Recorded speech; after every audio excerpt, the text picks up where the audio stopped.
Bonjour, bonsoir, tout dépendra de l'heure à laquelle vous regarderez cette vidéo. Et oui, car toujours plus attendu que les tops, ce sont bien évidemment les flops de l'année de mes lectures. Voilà, parce que de toute façon, quand ça critique, ça marche toujours mieux. Et je suis d'accord, vraiment j'adore critiquer, donc je suis le premier public pour ce type de vidéo.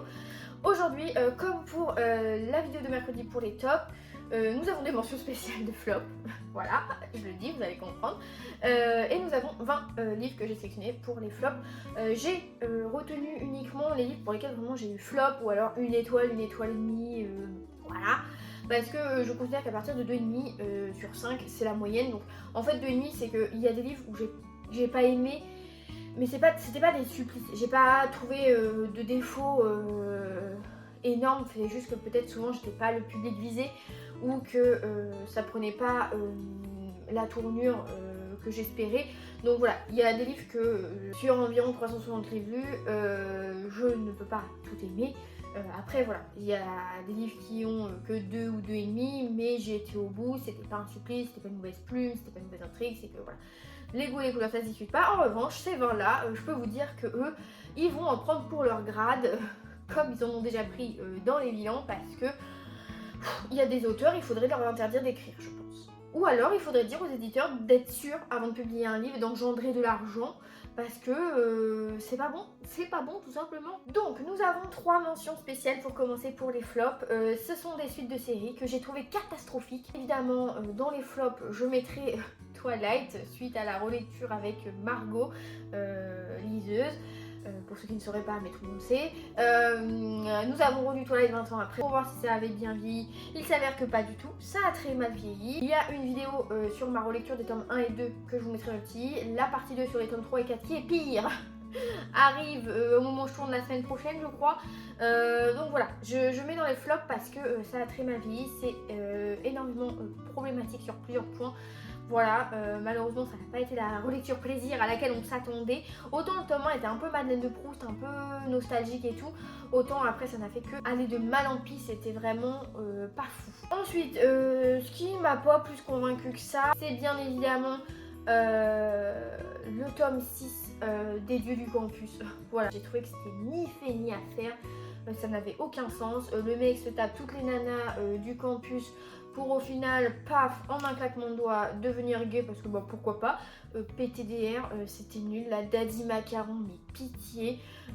Franchement, au suivant quoi. Celui-là, mes pires cauchemars. Et bien sûr, je ne pensais pas un jour le mettre dans une vidéo flop, et pourtant, une désillusion pas possible avec la suite de la saga des Casalettes. Voilà, je suis la première déçue d'être déçue parce que le tome 1 était vraiment sympa. Le tome 2, j'attendais de voir si par rapport aux problématiques du tome 1 qui était abordé, sous-entendu on y revenait. Mais en revanche, à partir du tome 3, tome 4, tome 5, ça a fait que descendre. C'était n'importe quoi. Alors je veux bien qu'il y ait des différences, je veux bien qu'il y ait d'autres mœurs à l'époque et tout, mais à un moment faut pas pousser, tu vas pas coucher avec ta demi-sœur qui a une différence d'âge avec toi, enfin je sais pas, je sais pas ce que l'auteur a fabriqué, mais c'était n'importe quoi, c'était très décevant. Donc désolée, mais là la totalité, lisez les 1 et 2 et puis après faites genre il n'y a rien d'autre. Ensuite nous partons avec les 20 livres qui sont dans ces flops. Voilà, parce que il a fallu faire un choix, c'est faux, ils étaient déjà prédéfinis. Il y en avait 21, mais le 21e c'était le tome des Dieux du Campus que j'avais mis. Donc écoutez, là ça va, c'est parti, ça va critiquer. Avec tout d'abord Savage Land, le tome 1. Vraiment, il n'y a pas à aussi mal écrit. Où là on nous promet la nana. Ça part, franchement, à chaque fois vous allez voir, les pitchs sont extrêmement prometteurs et extrêmement trompeurs. Vraiment, les pubs mensongères, là, les résumés mensongers, on y va à foison. Ça va jeune, on nous promettait un truc un peu dystopie, une nana qui évolue, où il y a un gouvernement et tout machin. Malheureusement, pendant qu'elle veut faire un truc, elle va se retrouver emprisonnée dans la maison de l'horreur. tout le monde, elle est avec les pires prisonniers du truc, tout le monde la regarde de haut et tout machin. Ils essayent de la séduire parce qu'elle est trop belle, mais elle n'est pas consciente qu'elle est belle, mais en fait elle sait qu'elle est belle. Et puis il y a le loup qui est un Jason Momoa de Wish, qui est dans sa cellule reclus, qui finalement va trouver un intérêt à cette gonzesse. Elle va pas comprendre, mais elle va se rapprocher de lui. Ils vont faire l'amour par la pensée. C'était ni fait ni à faire. C'était mal écrit. Le syndrome de l'élu qui réussit tout, c'était d'une prévisibilité sans nom. Le premier chapitre, c'était un copier-coller de Divergente. La scène où il court pour sauter dans le train, enfin ridicule. Franchement décevant, extrêmement décevant. Et puis en plus, il paraît que pour ce que j'ai enquêté, voilà, Sherlock Gillou pour vous servir, le tome 2, tome 3, tome 4, tout ce que vous voulez, il y en a, je crois, il y en a 7. C'est un schéma répétitif au possible. Donc excusez-moi, mais c'est bon. Là, c'est pas pour moi. Ensuite, qui n'est pas pour moi non plus et qui est extrêmement mauvais, que j'ai écouté en audio, qui était catastrophique, c'est La fille au père. Alors tout le monde en a parlé, tout le monde en a fait un foin. En plus, sur la jaquette, c'était écrit inspiré de l'histoire de l'auteur. Pas du tout. Vraiment, la nana elle a juste été fille au père, mais elle a rien vécu de ce que la nana a vécu là-dedans, parce que l'on suit une ado qui va se faire recommander par une copine pour être fille au père, pour gagner un peu de thunes dans une famille et tout. Elle arrive, petit quartier sympa, petit quartier chic, la famille très gentille, 2 enfants, ok, pas de soucis. Et de fil en aiguillette, il s'avère qu'il se passe des trucs bizarres. Est-ce que les enfants sont vraiment les enfants? Et elle a un peu des pertes de souvenirs. Et le mari, il la regarde un peu chelou, ça l'excite un petit peu alors qu'elle a 16 ans. Mais après, ils lui ont pris sa carte d'identité, son téléphone et tout, donc elle peut pas appeler à l'aide. Et en fait, retournement, je spoil, j'en ai rien à faire. Il s'avère que c'est une secte au sein du village, qu'en fait ils se marient tous ensemble en famille et comble du truc, c'est que elle se retrouve enceinte parce qu'ils l'ont inséminée après l'avoir droguée à son insu, n'importe quoi. Et on ose dire qu'elle s'est inspirée de la vie de l'auteur, alors juste elle a été fille au père, elle a pas eu d'expérience et elle a écrit ça. C'était nul à chier, vraiment, alors là, mais... Et il y a des gens qui ont adoré. Il y a des gens qui ont dit, ah, mieux que la femme de ménage et tout. Pété dire. À côté de la femme de ménage, c'est le prix Nobel du policier, frère. Ensuite, catastrophique au possible aussi. Alors, en fait, c'est pour ça que je fais pas de classement dans les tops ou dans les flops. Parce que dans les flops, tout serait top 1 dans flop. Parce que tellement c'était nul. Je suis fan. Pareil, je suis fan du résumé qui est très prometteur. Une femme, elle a une relation avec un mec. Visiblement, elle découvre après que ce mec mène une double vie avec une nana qui est sur les réseaux sociaux un peu célèbre. Donc elle va commencer à la stalker, elle va vouloir peut-être s'initier un peu dans sa vie par différents moyens. On se dit sympa, la nana va peut-être virer folle dingue, ou alors elle va s'allier avec l'autre nana et elles vont se liguer contre l'homme parce que les hommes sont trash. Et pas du tout.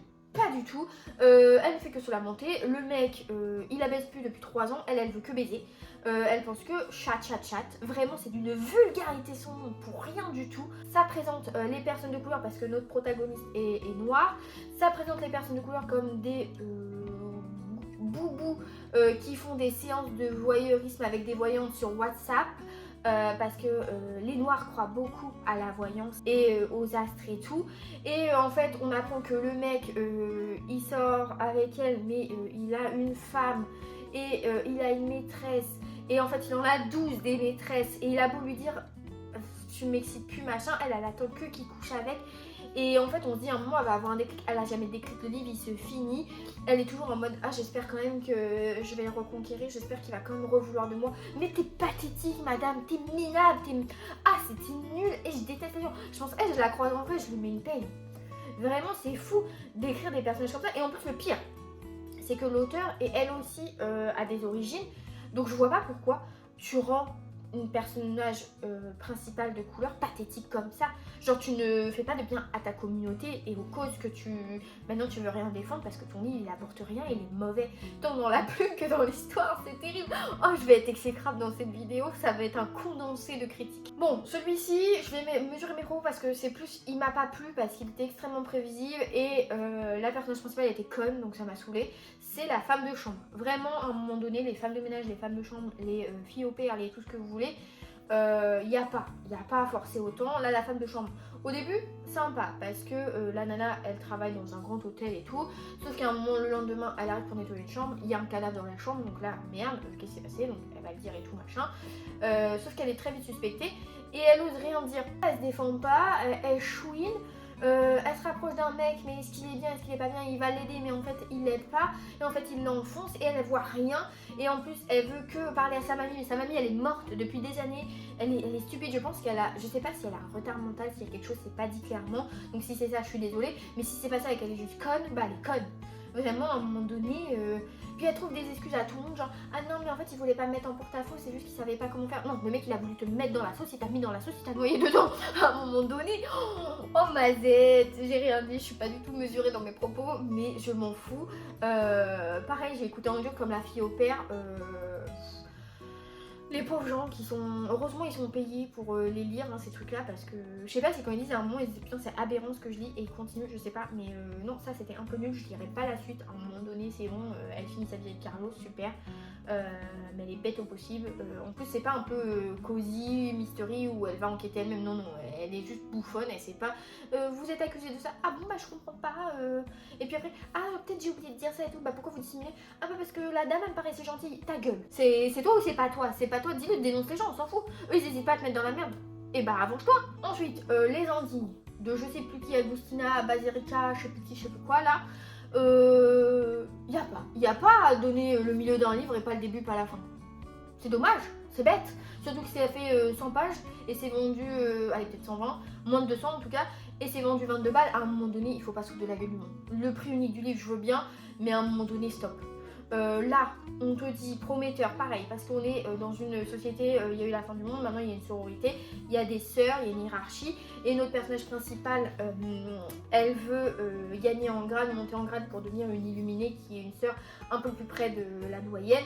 Sauf que les autres collègues, elles n'hésitent pas à se tirer dans les jambes et tout pour se venger, s'auto-tuer, se maltraiter, des coups de fouet, des machins, des trucs. Sauf que notre personnage principal, en parallèle, elle a des flashbacks de son ancienne vie. Chapeauté par tout ça, il y a un gourou, mais il leur parle une fois de temps en temps, mais à part ça, il leur parle pas. Évidemment, on comprend vite qu'il fait que les engrosser dès qu'il peut. Vraiment, il les baise, il les baise. Un jour, elle surprend la scène, elle ne comprend pas, les choc bars. Personne n'est choc bar dans l'histoire. Et puis, pour pas qu'elle parle, on leur coupe la langue, comme ça, on est sûr qu'il n'y a pas de témoin. Mais pardon, c'était aberrant. Et du coup, on n'a pas de contexte. On ne sait pas pourquoi la société est devenue comme ça. À la fin, il se passe rien, ça reste au même point, il n'y a pas d'évolution, il n'y a pas de morale, il n'y a pas de message qui passe, rien du tout. Voilà, en fait c'est comme on prend un livre qui fait 350 pages, on vous donne la page 175 à 268 et puis c'est tout. Voilà, pas de début, pas de fin, un milieu qui sert à rien. Donc les indignes, ce qu'il y a d'indigne c'est publier ça, vraiment... pareil, ça j'ai écouté en audio, c'était chiant, même l'audio était chiant. Le cercle des rescapés du Titanic, très prometteur dans son résumé, nous allons le voir, car ici on rencontre un jeune homme qui a eu de la chance, il a évité le naufrage du Titanic parce que le jour de l'embarquement, il a eu un empêchement, il n'a pas pu embarquer. Et en fait, depuis tout ce temps, il culpabilise parce qu'il pense à tous ceux qui sont morts, qui eux ont embarqué et qui sont morts, alors que lui il a eu la vie sauve. Frère, t'as eu un contre-temps, t'es pas mort, profites-en. Non, non, lui il culpabilise, il s'en veut et tout, nanana. Et un jour il va recevoir une invitation pour rejoindre le club des rescapés du Titanic où c'est des gens comme lui, pareil, qui ce jour-là ont eu un empêchement, qui n'ont pas pu embarquer et tout, et machin, donc ils vont échanger entre eux. Sauf que là il va rencontrer une nana et un autre mec, il va y avoir une espèce de triangle amoureux à la con. À aucun moment on parle de littérature, normalement ils sont censés être un club de lecture. À aucun moment on parle de lecture, il y a 2 titres mentionnés par-ci par-là. Les autres personnages ils sont direct squeezés pour se concentrer sur ces 3 pleu-pleu. Sauf que la nana, elle couche avec lui, mais elle est amoureuse de l'autre, et l'autre il est amoureux de la nana, mais il couche quand même avec lui, et lui il est amoureux, il sait pas des deux, mais en fait il veut bien coucher avec l'autre mec si ça lui permet d'avoir la nana parce qu'il est amoureux d'elle, n'importe quoi. Vraiment nul. Des triangles amoureux comme ça, c'est pas la peine. Une écriture aussi mauvaise, c'est pas la peine. Vraiment, là le Titanic, Dieu merci il a coulé, il a pas assisté à ça parce que ça c'est pas un hommage. Hein. Ensuite, alors ça, on nous vend comme une romance feel good, le summum de la romance hilarante et mignonne, machin. Paris Hollywood, là c'est surtout Paris poubelle parce que c'était d'une nullité sans nom. Une jeune femme, c'est prometteur. Je vous le dis tout de suite, c'est prometteur. Une jeune femme qui est journaliste et qui va avoir l'opportunité d'interviewer un célèbre acteur qui est sur Paris pour remplacer quelqu'un, je crois, et tout. Donc elle est fangirl, elle est en mode oh my god, je peux rencontrer cette personne, je l'adore et tout machin. Elle le rencontre et tout. Il s'avère qu'après, de fil en aiguillette, ils se reparlent, ils se donnent rendez-vous, ils baissent. Voilà, et après voilà, c'est la romance comme ça. J'ai écouté en audio, je vous jure, un moment j'écoutais qu'une oreille sur deux parce que je pouvais plus. La nana, elle est bête au possible. C'est d'un cliché sans. En fait, je sais pas comment on peut laisser des gens écrire et publier alors qu'à côté il y a des gens bien qui sont pas publiés, il y a des textes sensationnels qui sont pas publiés et on publie ça qui n'a pas de fond, qui n'a pas de sens, qui n'a pas d'alchimie entre les personnages parce que le mec est imbu de lui-même, elle est naïve comme pas possible, elle croit trop que elle va faire sa vie de rêve. En fait, ça pourrait être cliché et bon cliché, mais pas du tout, c'est très mal exécuté. Ça me fait penser pendant un temps la bande-annonce qu'on voyait du nouveau film avec Omar Sy et la nana et qu'ils ont une love romance alors que lui il est célèbre et tout machin. Même bourbier, même nullité je pense, ça vole pas haut. Franchement Paris Hollywood, on n'a pas décollé, on est vraiment même allé sous terre, top piqueur, c'est parti. Malheureusement je sais que certains ont beaucoup aimé ce livre, moi je suis passée complètement à côté. Modèle homme, voilà, de je sais plus qui là, River Solomon, je sais plus. Saumon fumé, ce que vous voulez. Là on nous dit que moi je m'attendais à un thriller horrifique, un truc un peu oppressant, un peu dégoûtant, un peu malaisant. Ça a été très malaisant, pas dans le bon sens du terme, parce que là on rencontre une famille qui s'installe dans un quartier de blancs et eux ils sont une famille noire, donc ils sont pas trop les bienvenus, on l'a fait bien comprendre. Et apparemment dans la maison il se passe des trucs chelous parce que visiblement la maison ne veut pas de non plus, la maison aussi est raciste, hein, vraiment on ne s'arrête pas qu'à des humains. Et en fait on rencontre le fils qui quelques années plus tard doit retourner là-bas parce que il y a des soucis avec les parents. Je sais plus s'ils sont déjà morts ou s'ils sont sur le point de mourir, qu'ils vont pas bien. Mais il retourne et il doit renouer avec ses sœurs, sauf que comme il s'est passé plein de trucs traumatisants à l'époque dans la maison, ils se sont éloignés et tout. Sauf que lui, il sait pas s'il est il ou elle, ça dépend des semaines, en semaine A, en semaine B. Et puis il veut absolument se faire martyriser. À un moment, il veut qu'on le traite comme une merde, donc il va se taper un flic derrière. À l'arrière d'une voiture, c'est une des scènes les plus malaisantes et écœurantes que j'ai lues dans ma vie. C'était très mal écrit. Alors le plot final, à un moment donné, on n'est pas des pigeons, faut arrêter de nous faire payer pour ça, parce que moi je m'attendais en fait à ce que on ait ça, ok, si on est dans le présent pas de soucis, mais qu'on ait des flashbacks en mode avec des événements qui se passent au sein de la maison, genre peut-être des lévitations, un truc qui démarre, une poupée qui bouge, j'en sais rien.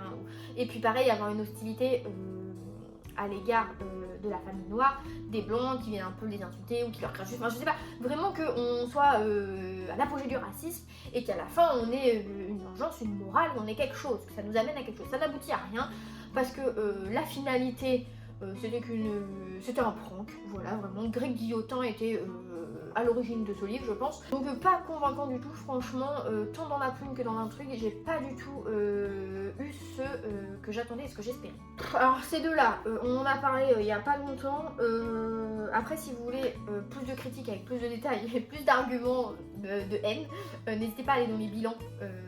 Qui sont concernés. Généralement, quand je critique les livres, ils sont sur la miniature parce que voilà, on est putaclic ici. Alien, à un moment donné, il faut arrêter d'écrire.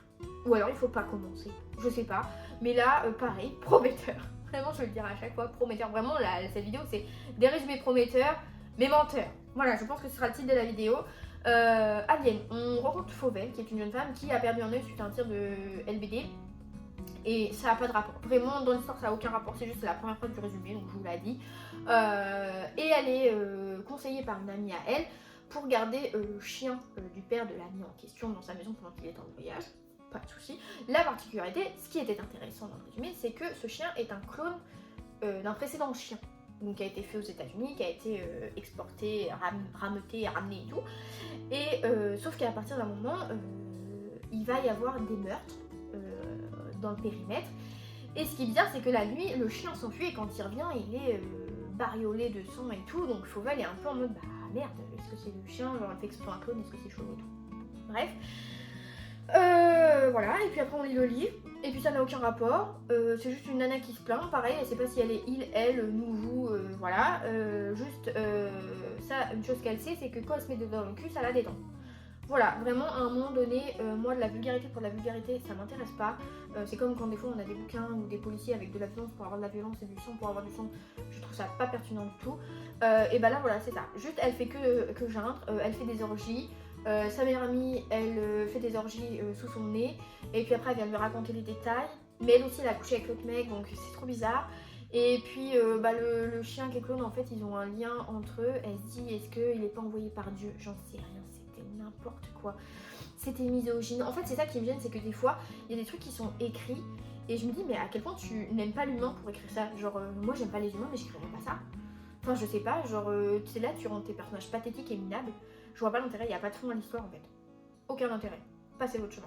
Et bien sûr, passez votre chemin sur ce policier, ce polar, que dis-je, cette aberration littéraire, qui est Baignade, voilà, de Andrea Michaud, je sais plus qui, Michal, qui vous voulez appeler là comme vous voulez, moi je l'appelle pas parce que je veux pas m'y intéresser. Où là, pareil, on nous dit, voilà, on a une famille, ils sont au camping, tout se passe bien, sauf qu'à un moment il y a un problème.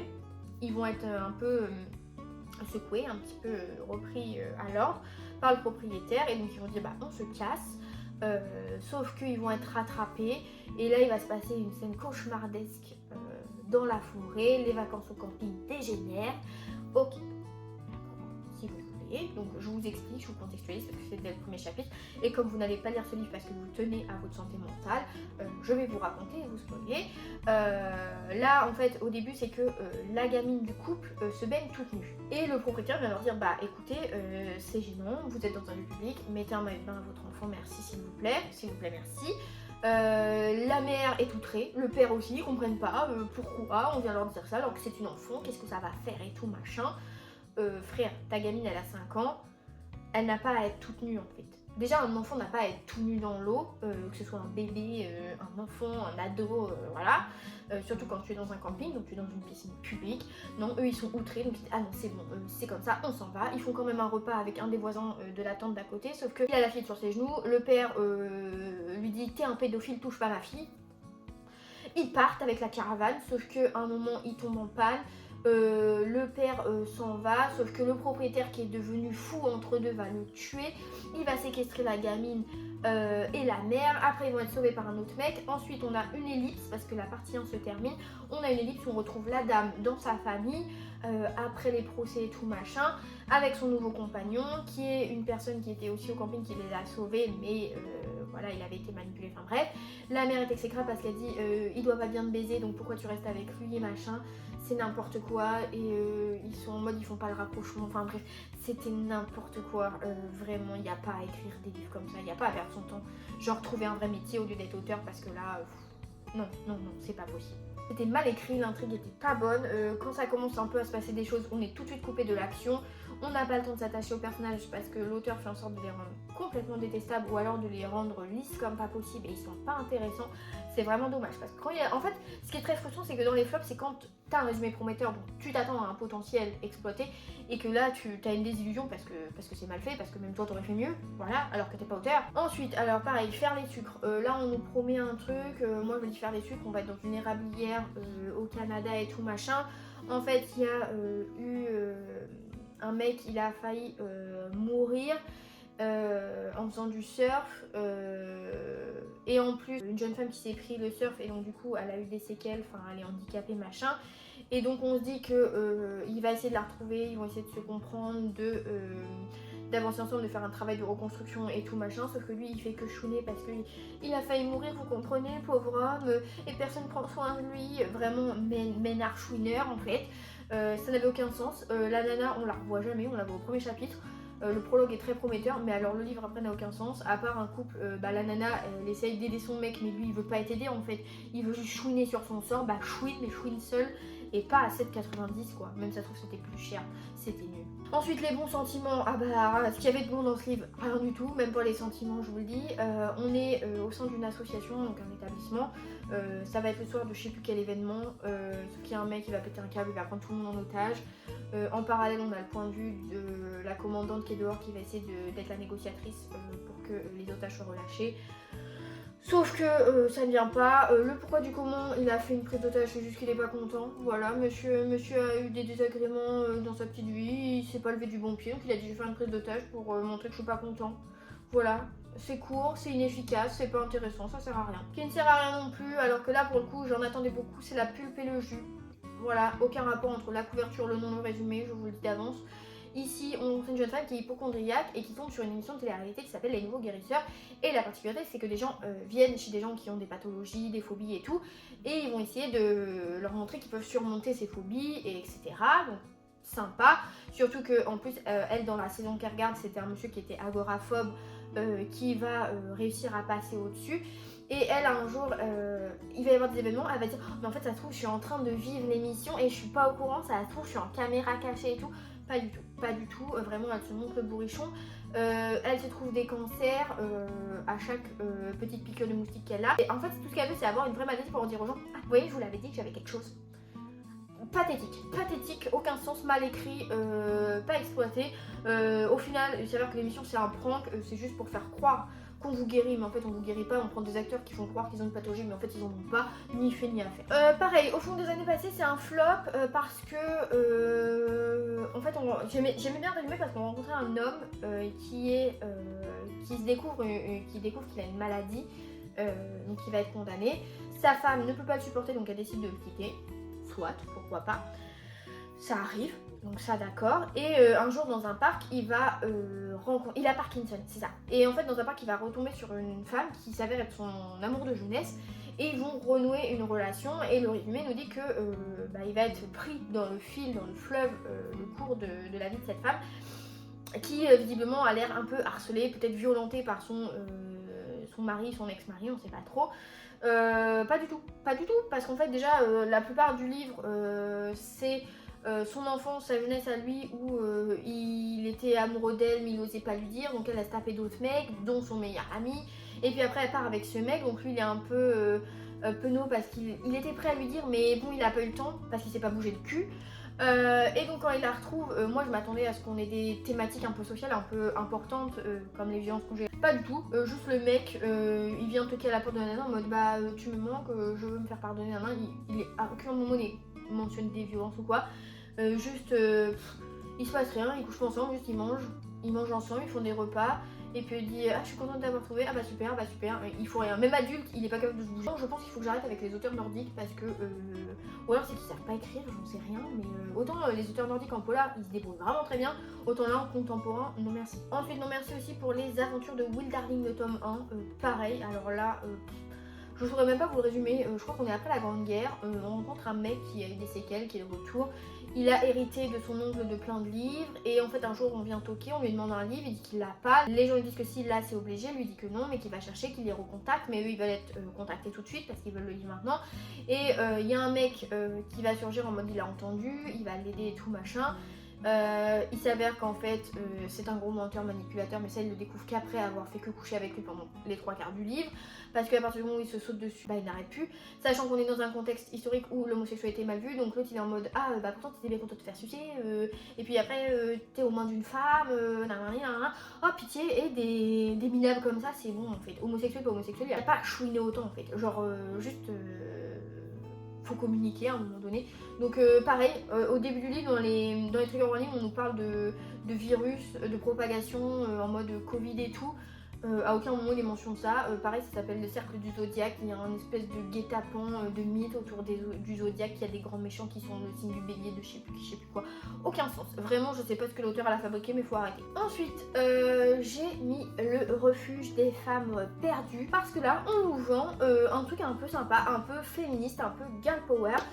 Parce qu'on a notre cher Charles Dickens.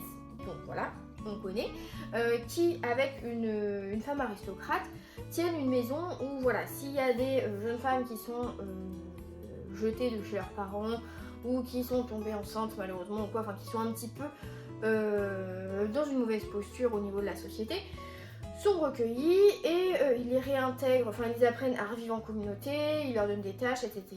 Et donc on se dit bah s'il y en a qui ont des passifs parmi ces jeunes femmes, elles sortent de prison, ou alors ça se trouve il y en a elles vont être lesbiennes, mais bon forcément dans la société comme ça, contexte historique c'est pas trop autorisé, voilà. Et je me dis bah plus ça va de l'histoire, à un moment les filles elles vont créer une sororité ensemble et on va en apprendre plus sur leur passé. Alors il y en a 2-3, on a des éléments du passé, sinon tout au du coin les autres on ne sait rien d'elles, donc on ne sait pas qui elles sont, pourquoi elles sont là, on n'a aucune info. Et ce que j'ai trouvé extrêmement aberrant, c'est que La nana, l'aristocrate Angie qui s'occupe de la maison, elle est harcelée par un type qui était en prison mais qui veut à tout prix entrer en contact avec elle, qui lui envoie des lettres, qui l'espionne, et il veut à tout prix s'introduire pour que elle l'épouse et tout. Elle veut pas, donc elle a peur, donc elle essaye de faire en sorte voilà, d'être protégée. Et elle a une relation avec un ami de son père, donc elle, il faut savoir qu'elle a 28-30 ans, lui il doit en avoir 55-65 quoi. Et elle veut absolument que ce monsieur l'épouse. Sauf que ce monsieur a beau lui dire par A plus B, par C plus D, que il a le double de son âge, il ne peut pas être avec elle, il ne veut pas être avec elle, il ne la voit pas comme ça. Elle est en mode, mais je comprends pas, tu entretiens des faux espoirs, t'es vraiment pas gentil. Elle lui fait des contre-uno, des reverse en mode c'est lui le coupable parce qu'il répond à ses lettres quand elle lui a écrit et il la rassure quand elle a peur du stalker. Et après, à un moment, ils couchent ensemble. Je suis pas sûre que lui soit très consentant, hein, parce qu'elle lui saute dessus. À un moment, il lâche prise, il se laisse faire. Alors, pas du tout féministe. Hein. Alors là, on est loin du féminisme, je peux vous le dire. N'importe quoi. Passez votre chemin. Si vraiment vous voulez un livre féministe avec un peu ce truc de femmes, sororité et tout, lisez Le Cercle des femmes rebelles, ce sera beaucoup plus pertinent. Deux livres de Noël que je n'ai pas aimé parce que pareil, c'était mensonger. Mort au château chez Charleston, c'est écrit par un collectif d'auteurs qui est plutôt sympa, les plumes étaient sympas, où là le résumé nous dit bah voilà, on est dans un hôtel, il y a un film qui se tourne, il va y avoir une scène importante et il y a plusieurs personnages, plusieurs destins qui vont être mêlés parce qu'il y en a une, elle voudrait être remarquée pour ses créations mode, il y en a une, elle est là parce qu'elle veut passer du temps avec son amant, mais là lui il est avec sa femme donc il est en mode mais qu'est-ce qu'elle fout là celle-là, et dès qu'elle va se rapprocher d'un autre mec un peu sympa, il va être en mode ah non mais c'est la mienne en fait, parce que ça fait 3 ans qu'il dit qu'il va quitter sa femme et les nanas autour elles ont voulu dire il ne le fera jamais ma cocotte, elle ne veut rien entendre, enfin bref un micmac pas possible. Et en fait le truc c'est que le lendemain du réveillon de Noël, un serveur trouve un corps.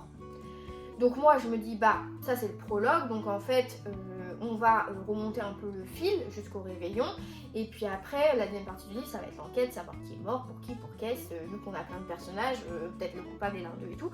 Pas du tout, vraiment, on va avoir des péripéties tout le bouquin. Le dernier chapitre c'est le prologue parce que du coup le premier chapitre donc on sait le mec est mort, on sait le pourquoi du comment, on sait qui est le coupable, il n'y a pas d'enquête, juste il est mort, il se fait tuer, enfin il meurt.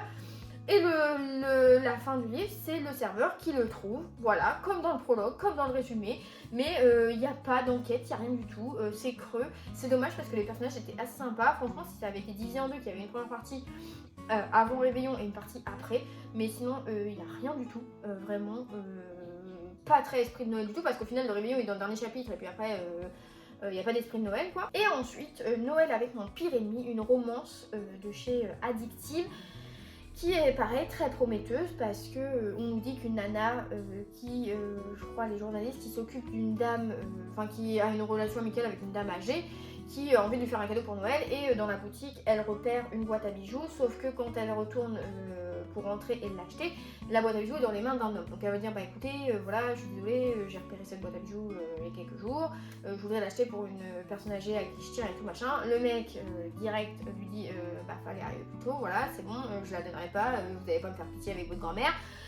Donc il l'achète, elle a les ronchons, elle va chez la grand-mère qui prépare un bal de Noël, donc elle va aider à la décoration et tout, et sa grand-mère, donc elle lui raconte un peu qu'elle avait un cadeau à lui offrir, mais du coup elle s'est fait couper la chic et tout machin. La grand-mère est un peu deg, elle dit ah bah je suis contente en tout cas parce que mon petit-fils il va pouvoir être présent pour le bal de Noël, pour les festivités, c'est trop chouette et tout, donc là jusque là tout va bien. Et en fait il s'avère que le petit-fils en question est le mec qui a acheté la boîte pour l'offrir aussi à la grand-mère, enfin micmac, et donc là à partir de là ils vont se courir après, Miss to Lovers, machin. Pas du tout, pas du tout. Ils s'embrouillent, ils s'échangent 2-3 piques au moment du bal où ils se rencontrent, et puis après, bah, ils couchent direct ensemble en fait, donc il n'y a plus d'ennemis to Lovers. Franchement, ça dure à peine 3 chapitres. C'était ni fait ni à faire, en plus ils n'ont pas d'alchimie, ils sont pas sexy, mais d'après ce qu'on m'a dit dans un commentaire sur Instagram, c'est qu'apparemment c'est une vieille romance qu'il a repopé, mais c'est un truc de genre 2016-2017, donc c'est très mauvais. C'était très mauvais en 2016-2017, c'est toujours mauvais maintenant. Le Covid ne rend pas des vieux titres mieux, hein, je tiens à le dire, voilà, il faut pas, c'est pas parce que c'était avant Covid que après Covid ça va mieux marcher, pas du tout, c'était mauvais. On passe son chemin. On passe son chemin sur une lecture extrêmement malaisante et cringe que j'ai faite fin décembre qui s'appelle La Bossue. Pourtant, ma collègue de la librairie m'avait vendu de manière très prometteuse. Elle me disait, bah voilà, en fait, on suit une quadragénaire ou une quinquagénaire, je sais pas, une quadragénaire, je crois, qui est victime, enfin, qui est victime, non, elle a une maladie dégénérative en gros, ce qui fait qu'elle doit être en maison de repos, elle doit être assistée, elle a un fauteuil, enfin pas se déplacer et tout machin. Et en échappatoire, cette dame s'est créée une vie virtuelle où elle écrit des fanfictions, des romances un peu cringe, un peu dark, un peu sombre, un peu trash. Elle écrit des articles aussi des fois un peu journalistique, un peu piquant aussi, et elle a un compte Twitter où elle tweet un peu toutes ses pensées un peu farfelues et tout machin. Et sauf qu'un jour il y a un aide-soignant qui arrive et qui lui dit bah je sais que ça c'est votre compte, et à partir de là il couche avec, enfin il lui fait une fellation de force, enfin il est en mode, parce que elle je comprends pas tout, elle voudrait un enfant mais il faudrait qu'elle se fasse inséminer, mais en fait elle veut tomber enceinte pour pouvoir avorter, enfin c'était n'importe quoi. Donc je sais pas si ma collègue était sous état grippal quand elle a lu ce livre, mais il y avait rien à faire, vraiment. La personnage elle était détestable, elle était, enfin c'était pas du tout sympathique pour la représentation des handicapés quoi. C'était vraiment la nana était minable. Moi je m'attendais peut-être comme elle écrit des trucs qu'elle se fasse repérer, je sais pas, par une maison d'édition et que là elle soit propulsée sur le devant de la scène, donc voilà, qu'elle montre un peu qu'elle peut des trucs. Mais c'était en plus c'était dégoûtant, genre vraiment si vous voulez avoir des nausées, lisez ce livre parce qu'elle a un problème, je sais pas, elle a un trou dans la gorge et à des moments elle va chercher des trucs dans sa gorge, ça me... n'importe quoi, vraiment je vous jure c'était hallucinant d'aberration dans sa nullité. Et puis le problème en fait avec ces petits livres là, c'est que quand t'as un livre qui fait même pas 100 pages, c'est que bah, t'as pas le temps, t'as pas de contexte, t'as pas le temps de pouvoir apprécier les personnages ou de les connaître parce que les auteurs ils doivent aller vite, tu sais pas pourquoi. Genre là, je sais pas à quelle heure il a une idée comme ça et il dit je vais écrire ça, ça va être pertinent, et à quelle heure la maison d'édition elle dit ah ça c'est un bon texte. Ça c'est prometteur, c'est particulier mais c'est prometteur. Non, c'est pas prometteur, c'est nul, c'est très mauvais. Je suis personne parce que j'écris pas, ou alors j'écris mais pas bien, mais à partir du moment où toi tant que lecteur tu te dis il y a un problème, genre c'est pas possible, genre là je mets ce livre dans les mains de 5 personnes, si sur les 5 il y en a une qui me dit j'ai compris le message, je vois où ça veut en venir, je vois ce que ça veut représenter, ce que ça veut transmettre, bah je pense que la personne doit se faire interner. Je suis désolée, mais là non, c'est pas possible. C'est pas possible. Des livres nuls comme ça, moi j'ai pas le temps. Et enfin, peut-être dans un top de flop, peut-être, je ne sais pas, parce que si ce qu'on veut faire passer comme message, l'auteur là elle veut qu'on déteste sa personnage principale, c'est réussi. En revanche moi j'ai trouvé ça pas du tout crédible, un peu malaisant, voilà, il y a beaucoup mieux avec ces thématiques comme livre. J'ai lu Mon mari de je ne sais plus qui là, je sais plus l'autre là, en lecture commune avec Oriane, donc ça c'était sympa. Ça vraiment le moment en lecture commune, Oriane, très sympa. En revanche le livre, la nana elle est susceptible comme un pou, elle est dépendante affective de son mari, mais dès qu'il va lui dire que, je sais pas, est-ce que tu veux une clémentine, elle va le prendre trop mal et dans son petit carnet, Julien Ponty, là, elle va écrire bah il m'a proposé une clémentine, ça m'a pas plu, alors pour la peine, pendant 2 jours, je lui parlerai pas. Et puis si il dit bonjour et que l'accent il le met plus sur le bon que le jour par rapport à la veille, ah bah ce soir quand il va rentrer, je ferai semblant de dormir, comme ça j'y parlerai pas, il va comprendre. Et après, le lendemain, elle va écrire et bah il s'est couché, il a même pas essayé de me réveiller pour me parler, et bah pour la peine, il n'y aura pas de bacon sur ses œufs. Madame, faut faire une thérapie là. Et puis alors la fin qui sort d'une part, qui est posée comme un cheveu sur la soupe, en mode on te fait un plot twist, mais qui est là, il te fait juste souffler parce que, et lever les yeux au ciel, voilà, parce qu'il n'y avait pas d'intérêt. Franchement, le mec s'en prend plein la gueule dans le petit carnet. La nana elle pense qu'elle va attirer son attention, qu'elle va être percutante, que ce qu'elle fait c'est bon, en fait c'est lui qui est pas bien. En parallèle elle a un peu le trompé parce qu'il mérite d'être trompé parce qu'il lui a proposé une clémentine. Non mais c'est trop frère, c'est trop. On dit les hommes ils sont ils sont problématiques, mais alors cette bonne femme-là, des femmes comme ça, bah, problématique x 10 tous les jours. Hein. Mais non, si vous aimez bien ce côté un petit peu psychologie, pervers narcissique, dépendance affective et tout, lisez Ta promesse de Camilla Lorenz, vous perdrez beaucoup moins votre temps. En plus, vous aurez plus de pages, donc votre rapport qualité-prix sera meilleur. Mais là, non, Ah bah oui, si la nana qui écrit, elle voulait qu'on déteste son personnage et qu'elle voulait faire une parodie de je ne sais quoi ou je ne sais qui, oui, ça marche, parce qu'on la déteste, la bonne femme, hein. Ça c'est sûr. Franchement, pénible. Mais du coup, voilà, c'est sur ça que s'achèvent les flops de 2025. Voilà, autant vous dire que je ne suis pas désolée de critiquer autant, parce que voilà, j'ai lu 360 livres, donc j'estime que je suis légitime à critiquer et que j'ai le recul nécessaire et la matière pour dire que tel livre était bien et tel livre était nul, sachant que j'ai lu des livres avec des thématiques similaires qui ont été plus pertinents. Voilà, le problème, comme je vous dis, c'est que généralement ces livres-là, c'est que ils sont courts, donc on n'a pas réellement le temps d'avoir un développement ou quoi. Et je sais pas ce que les éditeurs, je sais pas, en fait je serais curieuse d'être une petite souris et de voir comment ça se passe. À quel moment t'as un comité de lecture, je pense, de 10 personnes qui va lire et qui va dire ah celui-là il est sympa, vous avez pas trouvé qu'il était sympa celui-là, alors qu'en fait c'est giga nul. Genre à quelle heure tu te rends pas compte, tu lis des livres à la pelle et t'es pas capable de voir un bon livre d'un mauvais. Tu captes pas la différence parce que vraiment, je vous le dis, ces textes, autant dans mes livres de l'année, il y a des livres que j'ai pas aimés, j'ai pas passé un bon moment, voilà, après j'ai été au bout. Mais comme je le disais au début de vidéo, c'est sans doute parce que j'étais pas public ou alors parce que j'ai pas trouvé ça fou, mais la plume était sympa, ou il y a un personnage qui se démarquait, enfin voilà, c'est juste que c'était pas ma cam. En revanche là, la plupart des livres que je vous ai présentés, c'est juste pas bon. Le texte n'est pas bon, il n'y a pas d'intrigue, c'est plat, c'est creux, ça ne mène nulle part, ça ne transmet rien du tout, aucune émotion, aucun message.